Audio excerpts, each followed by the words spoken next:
Okay, so let's go over everything again. So what we did is we added some breakpoints, right? So to add some responsiveness to your swiper, you have to add breakpoints. So after each breakpoint, you can say, let's say for after 0. So in here you have to go from small to large devices. So let's say for small devices between 0 to 560, we want to show one slide, and for devices inside between 560 to 860, we want to show two slides. Then everything comes one by one. After 860, we want to say 3. After 1200, we want to show 4. And after 440, we want to show 5 slides, right? Okay.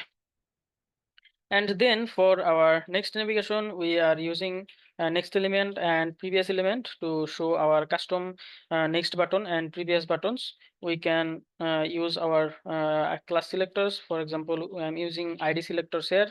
So whichever element has this ID will act as the next element, and whichever element has this ID will act as the previous element. So we defined those elements here in our navigation buttons, and we added some styles to our navigation buttons to position them and style them like our design, our Figma design.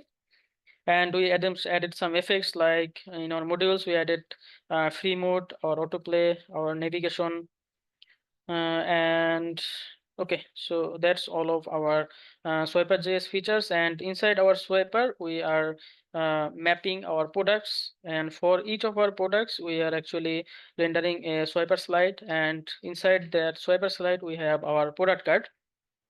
So this is our product card, and we have our product image and our product title and our product pricing, which we are calculating according to our discount.